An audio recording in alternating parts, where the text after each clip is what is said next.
everybody. Welcome to the Talking Disney Classics podcast. And this is a show where we like to talk about the Disney canon. And it's always exciting when we have a new entry to talk about. And today we're going to talk about MOANA 2. It's going to be super fun. And I'm film critic Rachel Wagner, and Stanford's here. Hey, how's it going? Doing good. And we're excited because we have our very good friend with us today. We have Jen Edwards here. And Jen, thank you so much for coming Yay, on. thank you, Jen. Oh my gosh, it's like I feel honored to be with the expert. Well, you've been on Rachel's reviews a couple times. It's been a bit, but you haven't ever done this show. Right. And so why don't you tell the listeners a little bit about yourself and about, like, you're a pretty big Disney fan, you'd say.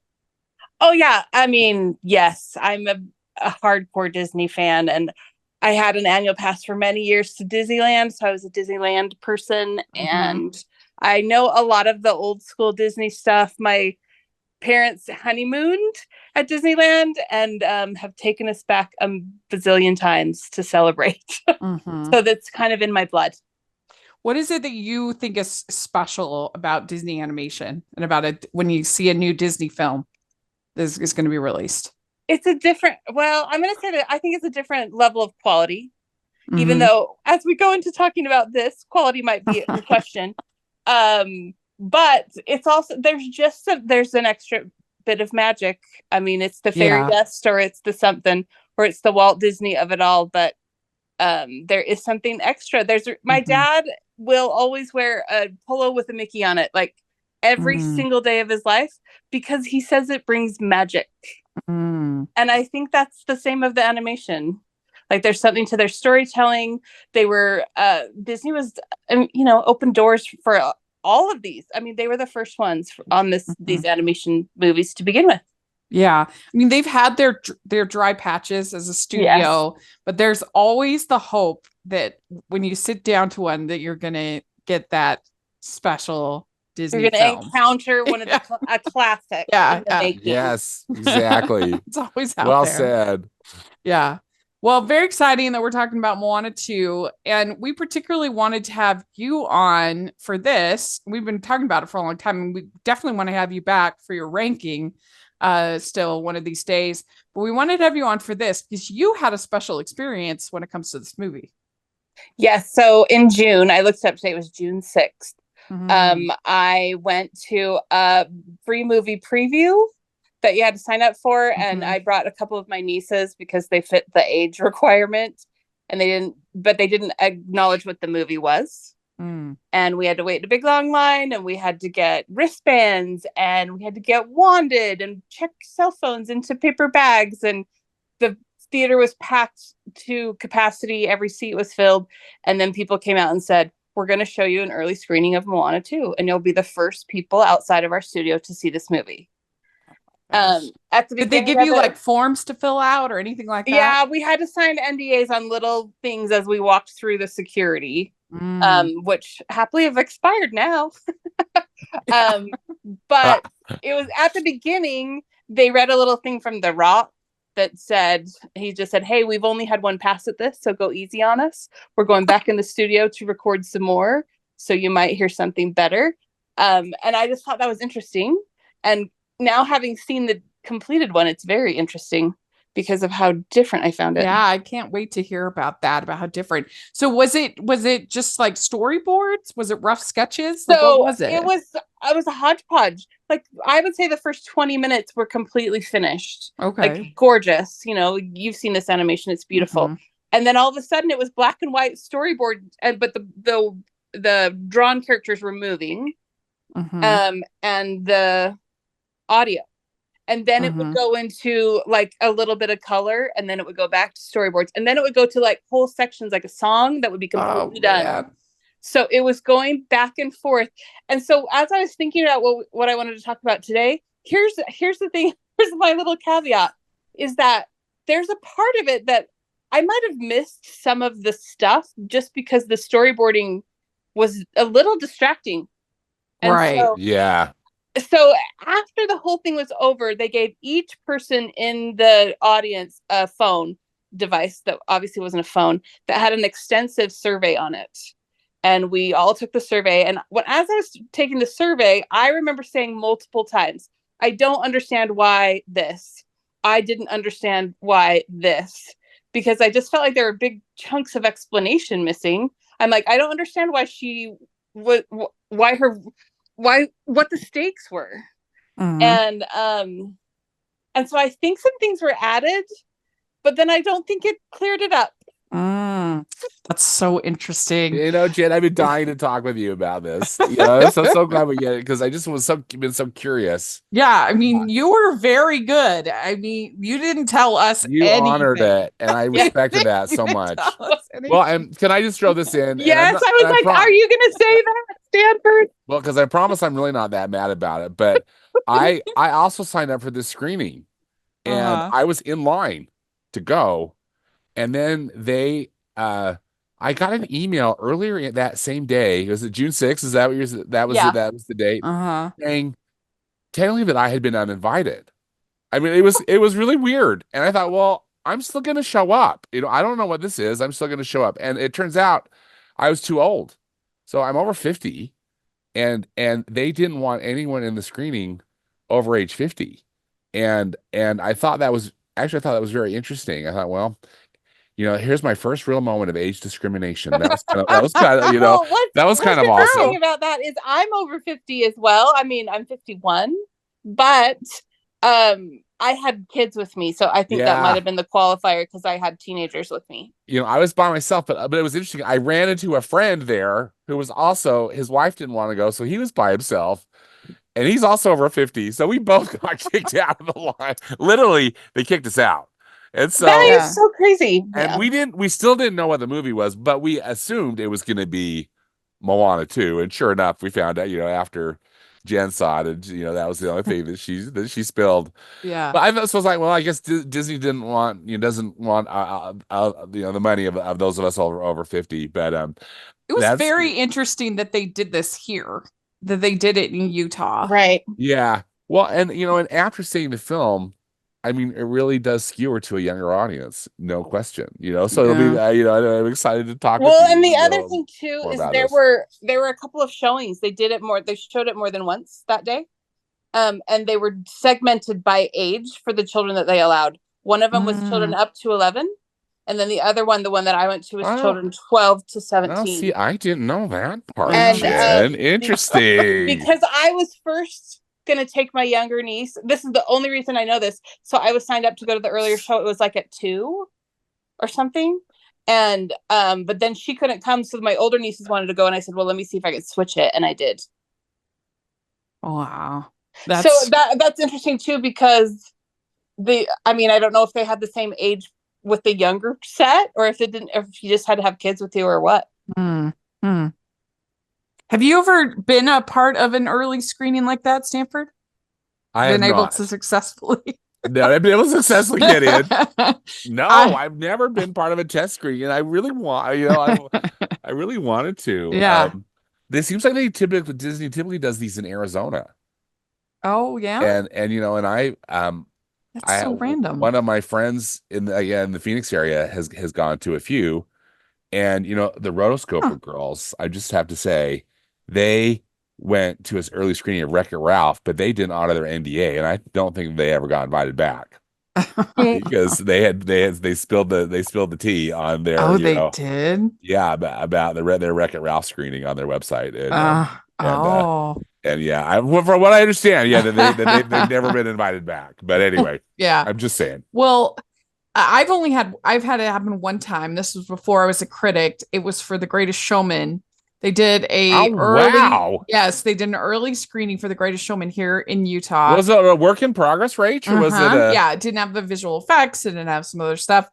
And I like to think that I actually made like a real impact on that movie, because they had us fill out the forms, and I tried to be like real with them. Like, why are they doing this if they don't want actual feedback? So I was filling it in. And then they invited like maybe a dozen of us, maybe 20 people down for a longer talk, but by what we said in our things. And so they had me come down, and we're all sitting in this circle going around. Everybody's saying like mostly really nice things. And it come to me and I was like, the opera singer, she's not good enough. And I was like, sorry, she's supposed to be one of the greatest singers in the entire world. Like it's just not good enough. And everybody literally gasped. And I was just like, she's supposed to be one of the most famous singers. It's just not good enough. And I like to think that I'm the reason Rebecca Ferguson isn't singing in that movie. Go, Rachel. We all have you to thank for that shift. Yeah, and Lauren Allred especially. Lauren Allred, our local. Yeah. So who knows? But yeah, I love that story. They did a meeting after the showing of Moana because we watched them walk through and invite specific, like, I don't know if they were doing it visually. I don't know what they were looking for, but we watched them and then they invited two people who were sitting right in front of us so we could hear what they were saying and asked them to stay after for a more extensive conversation about the show. And but we watched them just walk through and just, I mean, I don't know what made them pick up the people that they picked. Are you a fan of Rachel's reviews? Do you look forward to Family Movie Night, Female Film Critics panels, or the Talking Disney podcast? If so, please consider supporting the podcast by becoming a Patreon. As a patron, you get to access monthly events such as the watch-alongs and Q&As, where you get to talk to stars and find out the behind the scenes of the movie making industry. And you can pick what I review for Family Movie Night or even become a guest on the podcast. Podcasts and YouTube channels are expensive, and I really, really could use your help. I would so appreciate it. You also get to be a member of the Facebook group where we talk about all the films that we're seeing, and we have so much fun. Go to patreon.com/Hallmarkies and select one of the Rachel's fan tiers. That's patreon.com/Hallmarkies. After you had seen this initial cut, would you say you were optimistic or pessimistic about the movie? I was 100% optimistic because it was exciting to see the show, and that affects everything. It was exciting that we got to see it early. It was exciting how we didn't know that that's what was going to happen, and it was exciting to see it in that kind of mixed up state. So I was like, well, when it all looks beautiful, like that first 20 minutes, it's going to be amazing. And they asked us so many questions about every piece of it that I was like, sure, that was good. Sure, that was good. Until they started asking me about the story. And then I was like, I didn't get it. I didn't get this. I didn't understand this. I didn't understand why this. Yeah. So I was optimistic, feeling like I liked it. I mean, the music was fine and it was fun and there was some laughs. And that is the one thing that was the most interesting. And my little niece that was the first thing she said after we saw the completed one. She said, they moved my favorite joke. And interesting. And she remembered. Yeah, there's I don't know if you guys remember, they call Maui calls them the hey and Pua bacon and eggs. Yes. And makes like a breakfast joke. That was at the very beginning of the movie. Oh. And it got moved like very near the end. Oh. And was Maui in the movie earlier originally? Yes. Okay. Because it takes a while for him to get introduced. Yeah, it takes a while for Maui to show up. And the reason that was so fascinating to me is because it was in an entirely different scene. And so I'm like, so they just had another scene drawn to like throw that joke in. And it made me think about that little thing they had The Rock say, like, we've only gone through this one time. We're going to take another pass at it. Because they would have had to re-record it. Yeah. Well, I was trying to be optimistic about the movie. I did a whole video on my channel about reasons to be optimistic. And the thing that gave me the most optimism was the fact that this was being made at Disney Vancouver. This was their first project. I just felt like maybe that would give some kind of new, fresh energy, some fresh perspective. And yes, we all knew that this was a series turned into a movie, and usually that's terrible. And you could feel that when you watched the finished product. But that was the thing that I was the most excited about, because what they've been making in Burbank just has not been working the last few years. And so maybe a fresh studio, some new people trying to make their mark, maybe that will be cool, will be something special. Didn't quite do it for me, didn't quite realize it, but I still have a lot of confidence in that Vancouver studio, and I'll be excited for their first independent project, whatever that is. I don't know what it is, but I'm very curious to see what they do and because it was beautiful. I mean, the animation looked The great. animation was so lovely, I thought, in this film, that they did such a good job, because I was worried about all of it, but just because of what you said, Rach, that it was going to be a series, and turned into a movie. It sounded like it was also done kind of quickly. I think it was all hands on deck, Actually, I think Vancouver was the driving force, but if I'm not mistaken, a lot of people from Burbank, also a lot of artists and who are, worked on it from Burbank as well. Just given the deadline. And yeah, so I think the story suffered and the songs weren't great. I know we'll get into that, but I thought they hit it out of the park with the animation. It was just lovely. Beautiful animation. Yeah.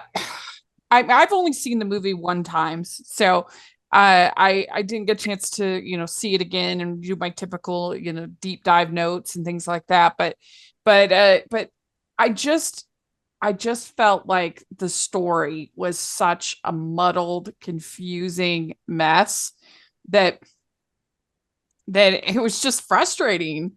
And it was kind of movie that when I first saw it, I was like, I didn't love it, but I was just kind of meh on it. And then the more I thought about it, I was like, what was that? And what was that? And why did you do that? And why did it I think my initial response was more meh. And then now a couple weeks later, it's more like, oh, I didn't like that.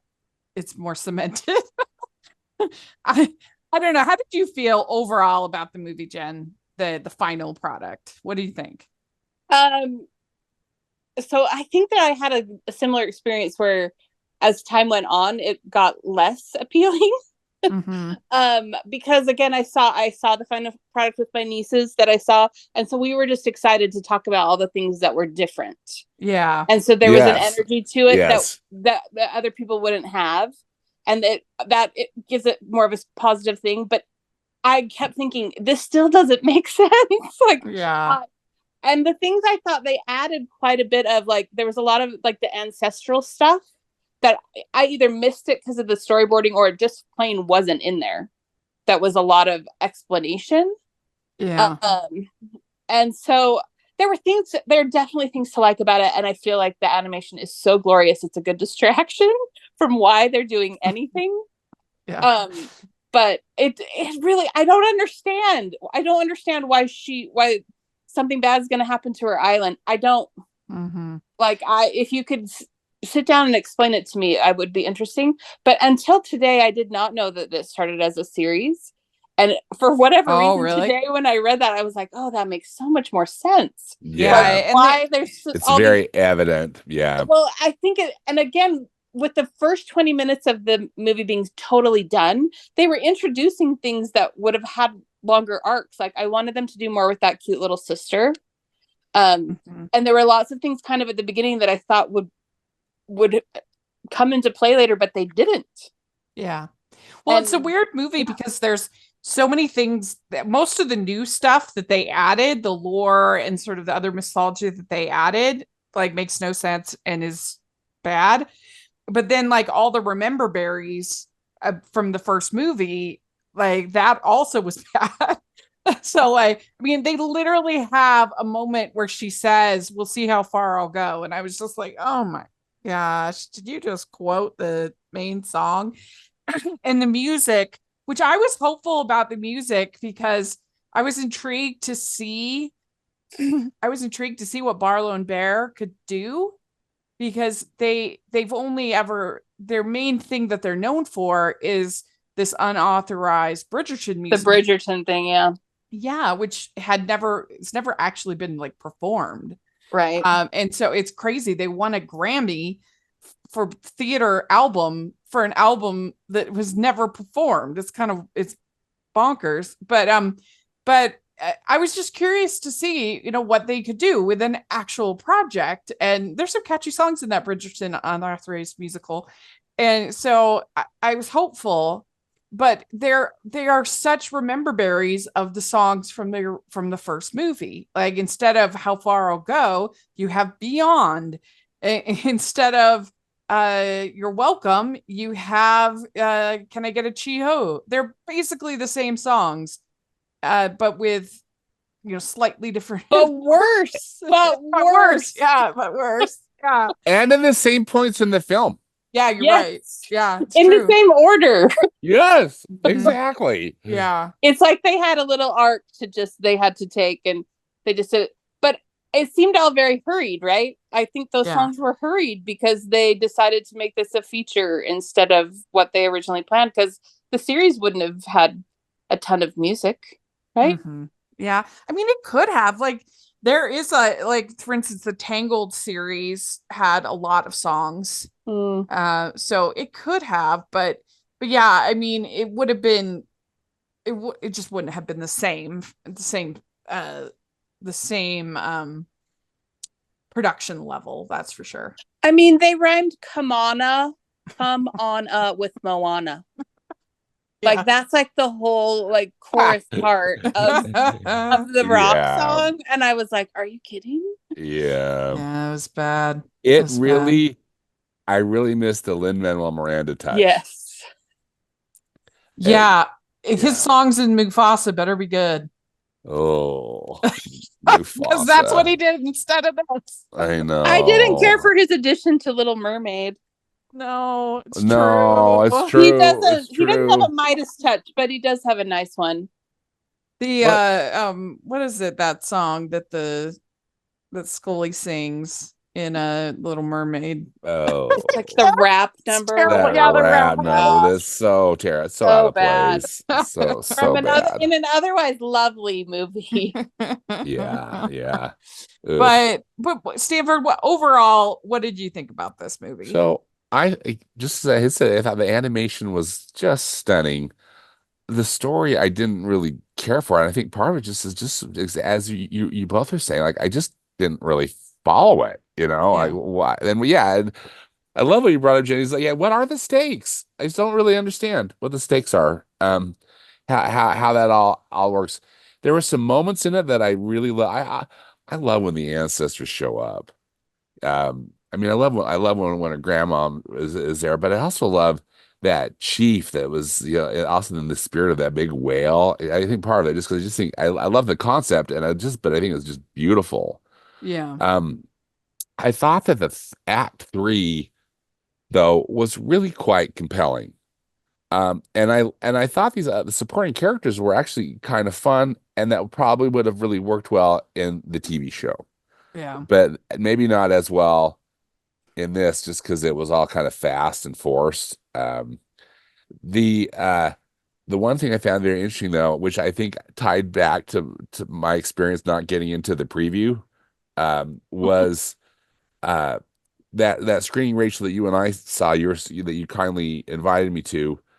There were a lot of little kids there, and at the end they clapped. And I've been able to see it again, and the second time I saw it was also filled with young children, and they all clapped at the end of it. So I just felt like, well, this movie is resonating with that younger audience that I'm not in, that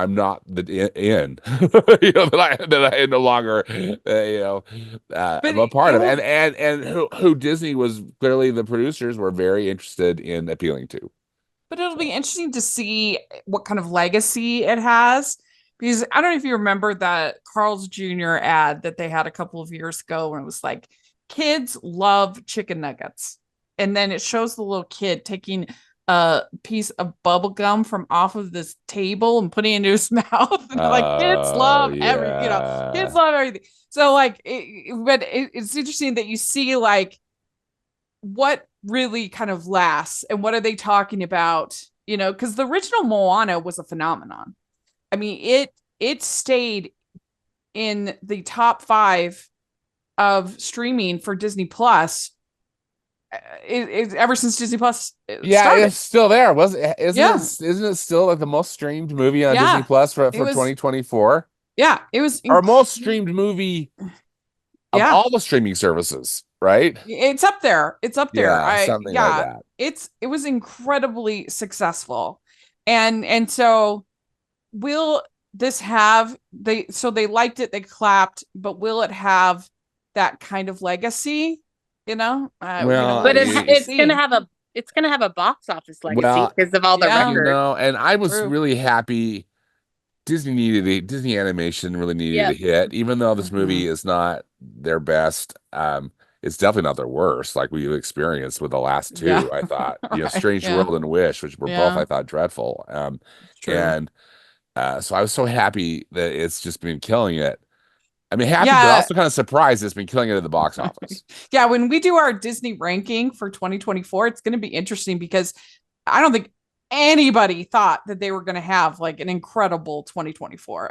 Nobody saw that coming, but I mean, they just had one hit after another. Both Pixar and Disney just Pixar, Deadpool, Wolverine. Yeah, Deadpool, Wolverine. Yeah, Marvel. Really well. Even like the smaller releases, like the Kingdom of the Planet of the Apes. Yeah. Things like that. Did pretty well. The Alien movie did pretty well. I think that, yeah. So, way to go. Don't you think that speaks more to like the state of the movie theater release window that we're in? Yes. Just because there's far less competition. There's less movies in the theater in general. So it's kind of like we're back to the ABC, CBS, and NBC days where the numbers can just be so much bigger because there's just less options. Yeah. Well, what's also very interesting as far as the movie scene in general is it used to be really clustered. And now there's pretty much almost every weekend there's some kind of blockbuster-ish film that's released. It's not just in the summer. It's not in just at Thanksgiving. That pretty much year round there's something like that released. And is can you get lucky to capture the zeitgeist at the right time, get the moment, and sometimes you have like massive flops like they did with Indiana Jones or something like that. You roll the dice these days, and sometimes Inside Out 2s happen. So it's but aren't you seeing far less family friendly, even like teenage friendly movies in general? I was just going through the box office list today and I was like, I've seen everything that I want to see, and my lanes exclude like horror and extreme action, and that's it. But there was a bunch of movies that were out that I would not be interested in. But I've seen Wicked, I've seen Gladiator 2, I've seen Moana 2, and I was like, okay, that's it. I've seen Red 1 in the theater, and that's all that's been out for a month and a half. And so there was nothing else for me to pick.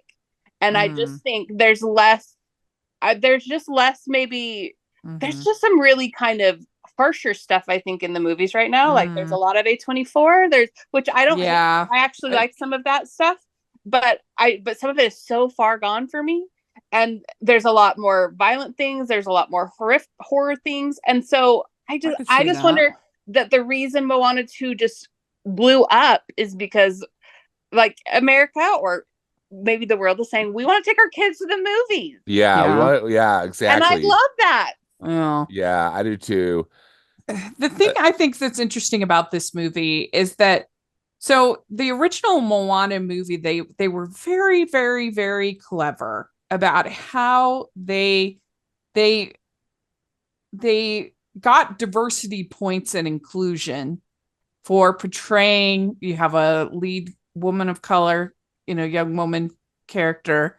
You have an homage to Polynesian culture and that world, but you're not actually, it's so that because they want to avoid like the Pocahontas and Mulan problems that they had, that era of people. Like, you're not portraying Chinese culture, you're not portraying Native American culture correctly, history, all that kind of stuff. And they, especially in modern day Disney, where they want to be very politically correct and very inclusive and very, whatever. So they want to get all those points, but they also, but they don't want to, they want to get the inclusive points without actually portraying a particular culture or history.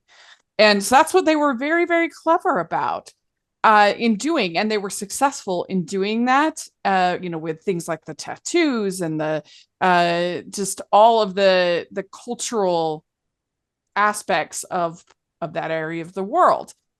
But it really came to me, at least, that was one of my biggest barriers. And I certainly don't pretend to be an expert on Polynesian culture, of course.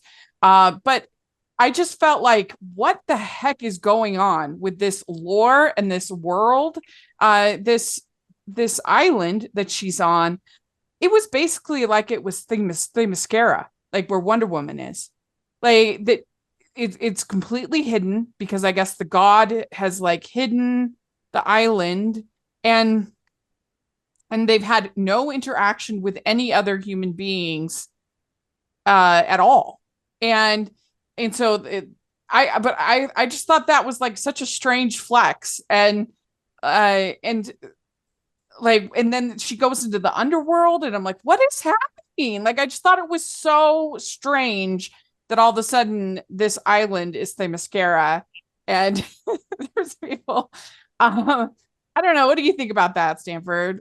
About that aspect of it? Well, as I said, the whole plot was very confusing, or maybe not so much confusing, but just like, not very well presented. Yeah, And because Moana is supposed to be this great leader, and so I would have thought for her second movie, for her to be a leader amongst all of the islands and her people and everything else. So for to be this, oh, we're hidden and we're trying to like fight the curse or something that's on the island. I'm just so shrugging. strange. I mean, I don't know. No one knows the I have, answers. yeah. Really I have no response to that other than like I hear what you're saying. I agree. Yeah. Other than it made sense to me today in finding out this was supposed to be a series, and perhaps a lot of this was part of longer story arcs that would have had more details or more explanation. Yeah. Yes. And yes. that, I mean, I watched the first Moana today, and I hadn't seen it in a really long time. And I was struck by how similar they begin the same. Like Moana as a young girl looks very similar to the little sister. And I was like, oh, it is like a shot for shot, like remake of like, this is the number 2 version of this scene. This is the number 2 version of this song. This is the number 2 version of this thing. Yeah. But so they already told the story once. And so they're just trying to tell the story again without it being the same story. Yeah, well, in the Wikipedia it says that they plan to have Maui raise the island so that Moana can touch it, so that they can restore their island. And I'm like, I had no idea that Moana had that kind of power. Or that her island needed to be restored. That's what I don't get. I'm like, it seemed to be thriving. And it says here, realizing that Nala is trying to stop the humans from breaking the curse, asked Maui to lift the island enough for her to touch it. And it's like, what is happening? Like, I don't understand what this curse is. I don't understand the magic. And I did not feel that way about the original. Like compared to this one, I felt like the original was relatively grounded. Well, absolutely. And very clear, like the heart of Tafiti, that was all just, let's see that all. I didn't have any questions about that at all. Yeah. I mean, there was a demigod. There was obviously some things, but not to the extent of her having magic touch powers. Again, I thought she had ET powers. I was like, look at her. She's got a long, like glowing finger too, maybe. I mean, when I was on the Rotoscopers episode, we were talking about this movie, and Chelsea basically said, is Moana Mary Sue?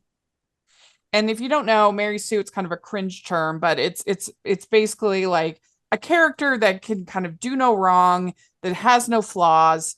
And in the first movie, I felt like she did have flaws. She did have moments of weakness where you felt empathy for her, and that she wasn't just sort of a bland superhero that's perfect. I don't know. How do you feel about that, Jen? What do you think? I can see the point because she does kind of has emerged in this second movie as someone with superpowers, or at least a super powerful finger. Yeah. And again, it goes back to not understanding the stakes of this. Like, I really don't understand what has happened, that the island is threatened on some level, and why it is her. I mean, we know that she's been called to be a leader, so if she was called to save everything, I guess. I don't like it. Just doesn't make sense to me. Yeah. But again, I really think it goes back to them trying to just do this the same as the first. Yeah. Wait. Today's episode of the podcast is sponsored by W Rated, the podcast where we willingly watch the world's worst rated movies. Join me, Daisy, and me, Claire, as we break down the IMDb Bottom 100, choosing a different film from the list every episode. We take a deep dive into the plot, production, release, and reviews, usually with a special guest, to uncover if these films are truly as bad as everyone says they are. You can find us on Spotify, Apple, Good Pods, and anywhere else you find your podcasts.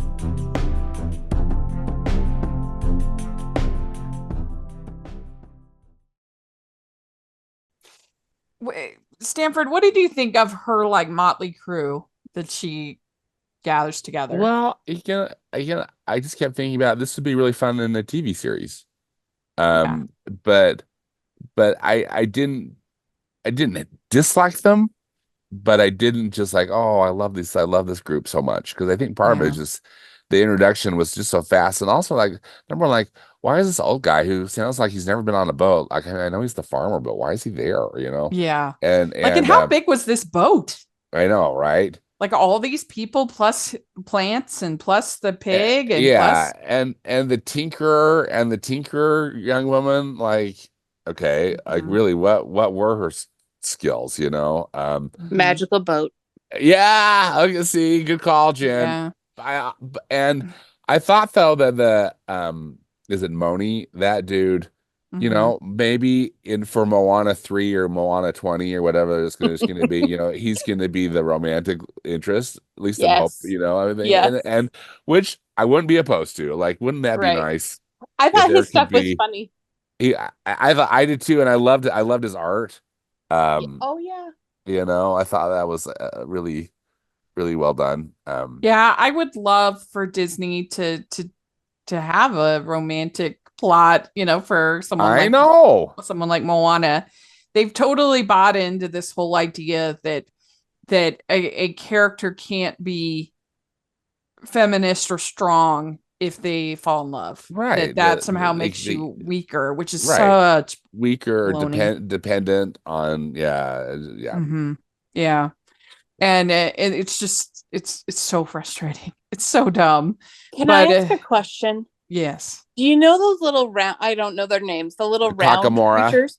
I totally did not understand how he was all of a sudden no longer against them and on their team. So yeah, that was weird. It was. They were just mad. They just want to go home. Like, okay, whatever. Well, then all of a sudden he was part of the team, and I was like, wait a minute, what happened? Yeah.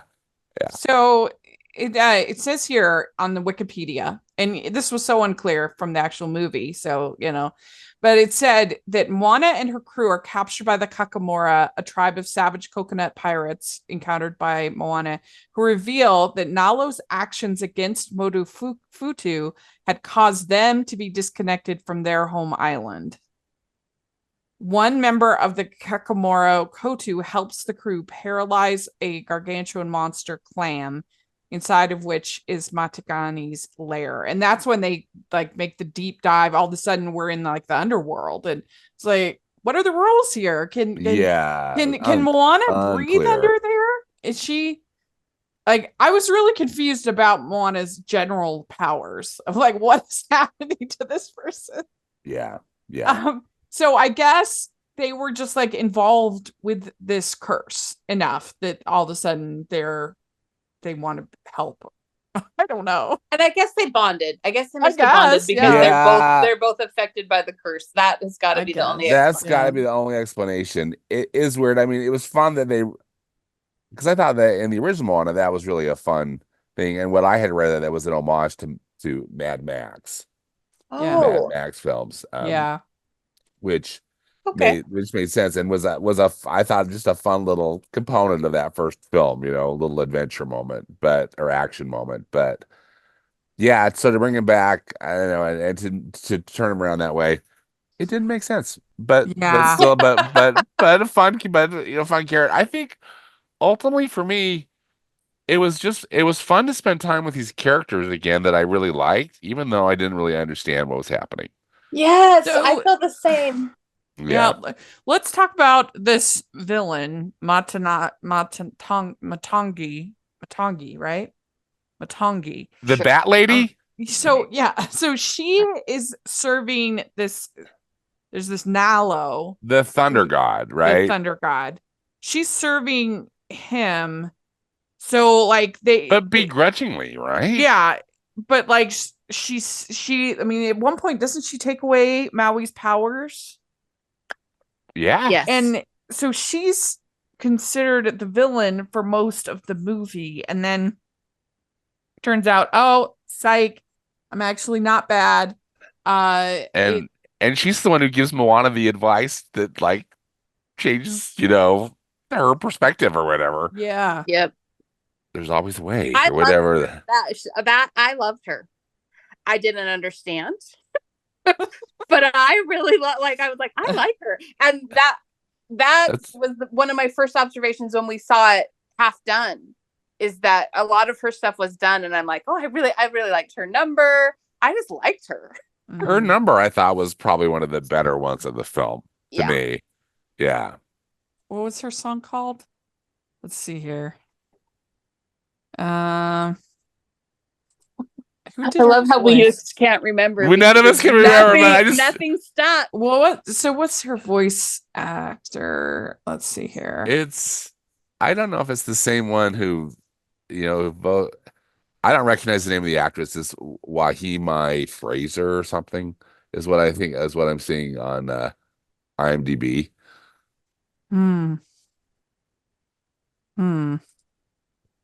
Oh yeah. Get Lost. That's Thank you. Yeah, there it is. It's her song. There we go. So basically, none of us could. I really liked it.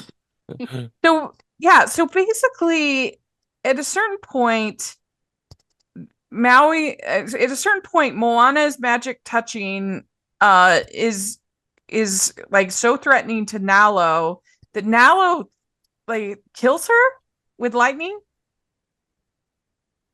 And she dies, and then Maui goes in after her, and there's this magical chant that summons the spirits of the ancestors and revive her, and now she is a demigod. Moana. Rachel, and that's why she has the Wayfinder tattoo. Is what it says right here in Wikipedia. It says just as Moana succeeds, Noala's lightning bolt kills her.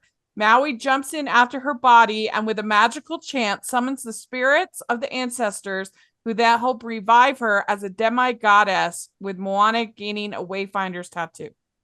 That was so Did you think that she had died? Oh yeah. Did she die? Well, I mean, she was definitely unconscious, but I never felt like there was never a moment like, I don't know, the beast dying and, beating the beast or something where things are feeling real low. Right. Where you want to cry. Or like Pinocchio being in that water. Yeah. Yeah. There's never any moment like that. Yeah. I will say it's pretty sad that we've seen it, and Stan, and I can't confirm any of the plot line to you, and you have to have Wikipedia confirm it for I know. you. Wikipedia Because we don't know. Yeah. Exactly. So, I mean, it's like, because they made it very clear that there are going to be more, whether it ends up being a series or, I'm sure additional movies.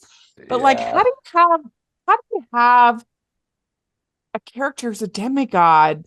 Like, that just seems like that's going to be like really hard. That was really interesting. And I think that's an interesting interpretation of the Wikipedia person or people, because I mean, again, what do I know? But I didn't interpret it that she became a demigod or that she'd even died. I thought she was unconscious and that, she got revived and that it was like that tattoo was in a way like a gift kind of thing, a So gift or of her accomplishment.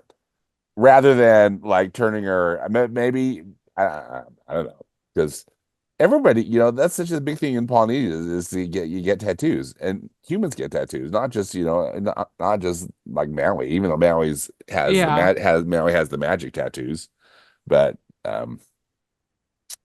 they got removed from him at one point. Yes, which was right. Which was, because I didn't understand that either. So Nalo strips Maui of his demigod powers with a lightning bolt.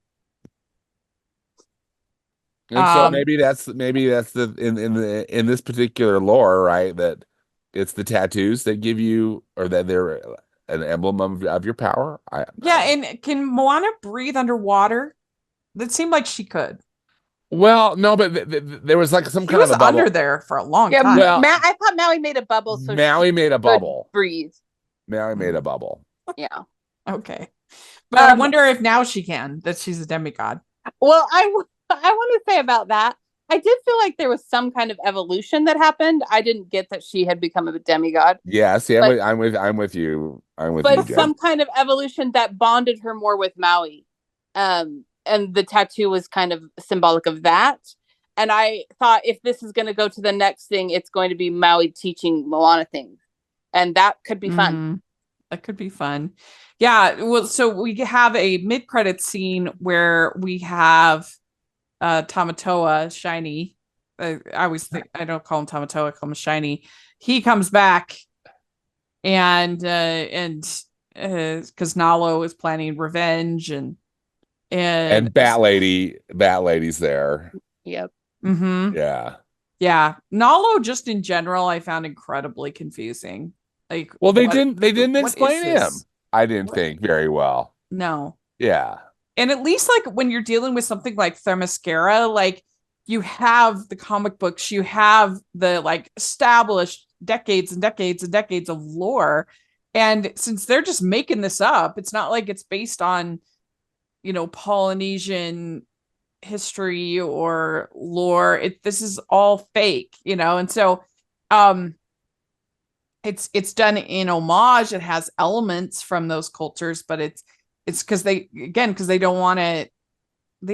It's like they want to include people, but they don't actually want to offend anybody, and so that you don't have those kind of things to help you kind of clarify or have context or give to help you to kind of be like, oh, okay, that's why they were doing that because it's in the comics or it's in the, whatever, like you have in some of these other situations. We don't have source material to explain it. Yeah, you don't have the source material.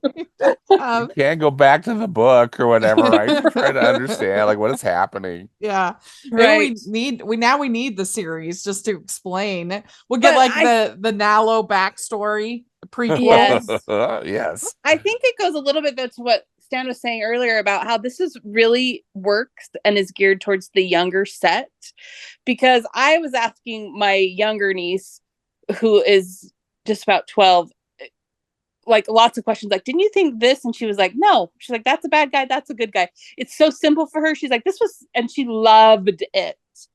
And loved it because she doesn't need it to make sense. Like, she's not going to think about it too much. She's just going to go along for the ride and think the funny parts are funny and that they're singing.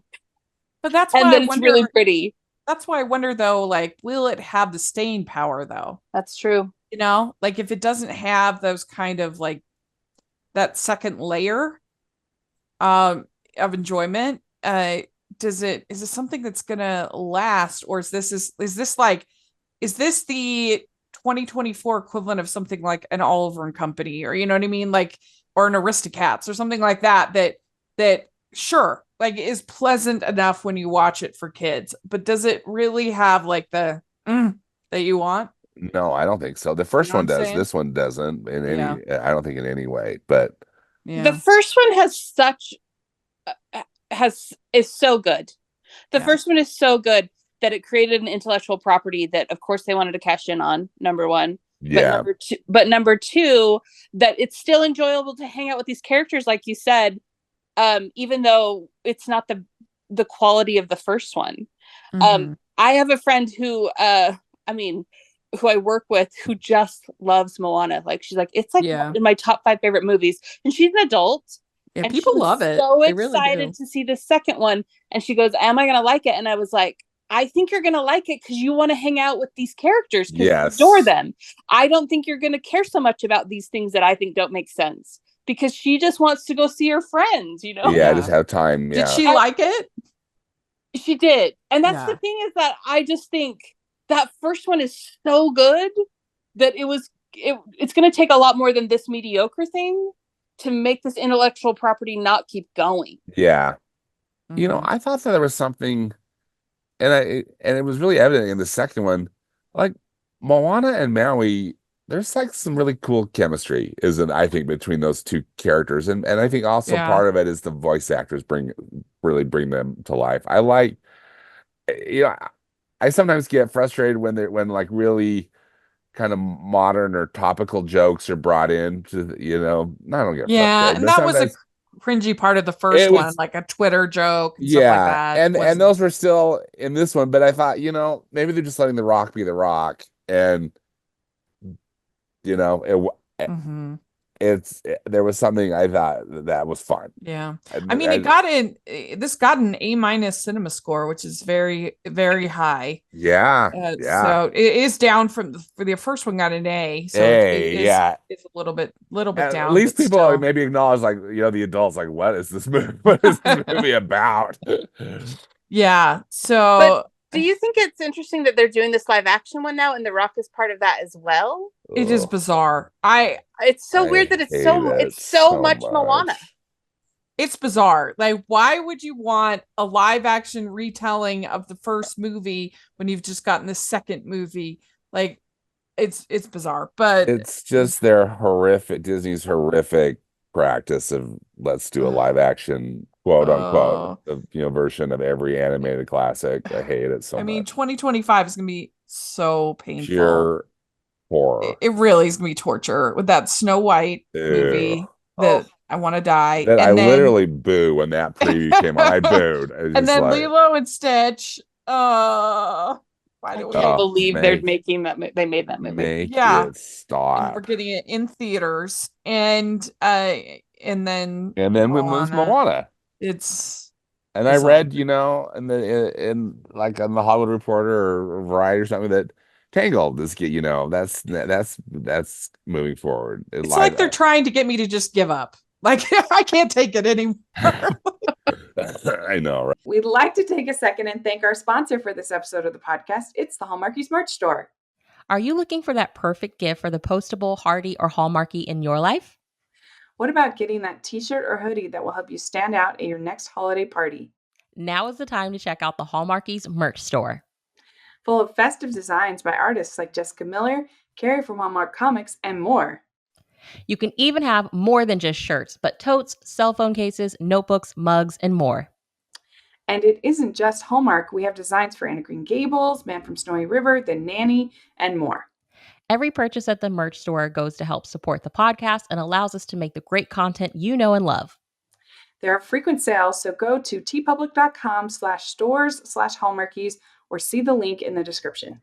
That's tpublic.com/stores/Hallmarkies. The sequels to, again, just Jen, you mentioned. See, I didn't necessarily feel like, though, this Moana 2 sequel was, I mean, even though it was not nearly as good as the original, to me, though, it didn't completely suck. It again, part of it I think is because the animation was of such a high caliber, which was something very striking when you look at those cheaples, Yeah. and and the story again questionable, but still, I like what Rachel's saying too. Like Frozen 2, I thought was quite good. I thought Ralph Break the Internet actually was better than the original, than Wreck-It Ralph, that upon which it was based. And sequels clearly are a reality of modern day Disney and Hollywood too, Yeah. and so I guess I've kind of given into that just with the hopes that the sequels really, I think Pixar does a good job with their sequels, for the most part. Well, and what's interesting is that DreamWorks, the competition across the pond, that their sequels are almost always better than the originals. That's a really good point. Almost all of their sequels are better. What's sick too is now, Universal / DreamWorks, they're following the Disney model. That trailer for how did that quote unquote live action or How that to Train Your photo Dragon made me so mad. This is the quote that Bob Chapek says, and this is the attitude that Disney has been having as a corporation for the last 20 years. He said, our fans and audiences put their kids to bed at night after watching Pinocchio, Dumbo, or The Little Mermaid. Then they're probably not going to tune into another animated movie. They want something for them. Oh boy. Seriously. And it's not just him. That's the thing. This is the attitude of the company. Disney company for the last 20 years. Yeah. And that's it just makes you sad. Did you guys both see the Superman documentary about Christopher Reeve? So I haven't seen it yet, but I want to. I've got to. It's on my list. I just rewatched it, but in it that shows an interview from him, I think in the early 80s, and he says, we have a problem and it's called sequelitis. And he said, and we keep making these movies over and over again, sequel after sequel, and the quality just keeps diminishing. Yeah. And I thought that was so interesting, considering that was in the early 80s. And this 80s. Is across all genres of Hollywood that we still have sequelitis. Yeah. And this Moana 2 is, but I appreciate that Moana 2 is not anywhere in the category of Return to Jafar. No. Right. I can't believe they made an Aladdin movie when Robin Williams was alive and they didn't have Robin Williams voicing the genie. Right. Like, that's insane. I know. You just can't even, that whole thing. Like, and what? This is a far better movie than any of those cheaples, whatever you were calling them, which I think is very funny. Yeah. Yeah. I mean, if you look at the top 20 of 2024 at the box office, there are only 3 original films in the top 20. It Ends With Us, The Wild Robot, and If. That's it. Well, and 2 of those have pre-tested source material. Right. Yeah. Yeah. So that's interesting. If it's basically the only original story then in all of those. Yeah. And that was 19, so it's not like it was, and massive. I didn't like that movie at all. No. But yeah, the top 5: Inside Out 2, Deadpool and Wolverine, Despicable Me 4, Wicked, and Moana 2. Wow. Mm-hmm. Isn't that something? Yeah. Sequelitis. Boy. And how. So you just hope that it will be good. I wish this movie was better. I wish that it's just frustrating when it's like you think that with all of these aspects into the thing that they would be the most concerned about would be the story, because like if the animation isn't perfect, if the other things aren't perfect, maybe the songs are like, that's fine. But like, I don't know, it's just always frustrating because I feel like the story is the thing that's like the cheapest and the easiest thing to get right, that script. But I think because they were starting with this series and because they were trying to do this, we're going to tell a Polynesian story, but we're not actually going to tell a Polynesian story. And it's going to be kind of underworld, but it's not going to be any specific lore from any specific culture. So we have to kind of make it up on our own. And like, they dropped the ball on that part of it, unfortunately. But and yet it's still a monster hit, which doesn't necessarily make it right. But I mean, I'm happy, but I kind of can't believe it. Like, what? Like, yeah, people aren't feeling more frustrated, kind of like we're expressing, about the lack of story. I think it's just like you're saying, Jen, like people are probably so happy there's a movie they can take the family to. Yeah. Yep. I just think that there's so much good in it still. Like, I do think that third act is beautiful. Yeah, I do too. I love that third act. There are so many things about it that I found beautiful. And I think the animation in this is near perfect. Mm-hmm. And and that allows me to forgive a lot. Yeah. And and it's kind of what I was talking about one of the reasons that I like Disney so much is because the quality is better. Now, it's so interesting to me to hear you guys talk about when their quality is not in those sequels. But in this case, this is the Disney quality, even if the story wasn't served. Yeah. Because I just think the voice talent, and even I feel bad for these Bridgerton ladies. I wish I knew their name. Being compared, like having to come after Lin-Manuel Miranda anyway. I mean, that's a tall order. Yes. Yeah. And I did enjoy a couple of the songs, but nothing like the first one. But there's just some really beautiful things about this second one that just allow me to forgive a lot. Mm-hmm. Yeah. It's Barlow and Bear. Thank you. I keep forgetting their names too.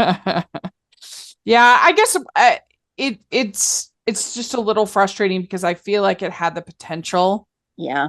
To be, whereas like a lot those cheap calls really aren't as frustrating in a way because I see no potential. Like I don't think there was any world where, like, sure, maybe there's ones like Cinderella 3 that's like pretty decent, but like the ceiling is pretty like low on something like that. Whereas like this had so much potential to be, wonderful, and it just wasn't that great, but it had its moments. So I guess we should be glad for that. But we'll be very curious to hear what you all thought about the movie and what you think about all the different things that we talked about. I know we went on some tangents, so you have to forgive us. But it was a lot of fun to talk about, and so we'll be curious for your comments in the comments section. And Jen, do you have any social media or anything you want to share? I have an Instagram page, Jen's Take on Everything. Oh, great. And Sanford, what about you? I've got a movie podcast that's a little fledgling, but hopefully I'm gonna, get back going at moviepastandpresent.com. Also, I'm on Instagram at movieспап, as in past and present. Great. And you can find me at Rachel's Reviews, all over social media, iTunes, YouTube, and on Rotten Tomatoes. So check that out. And also, you can follow us at Disney Talking on Twitter. And if you are listening on iTunes, please leave your ratings and reviews. That helps us a lot. And if you are listening on YouTube, please give the video a thumbs up, subscribe to the channel. We really, really appreciate that. And you can check out the Patreon group, and that's the biggest way you can support what we're doing. And I try to make it really worth your while. We have watch-alongs and Q&As and events and other things. It's a lot of fun. So please check that out. And then we have a merch store where you can hashtag animation junkie and I'm an animation girl shirts. So take a look at that. And thanks so much to both of you. And we'll talk to y'all later. Bye.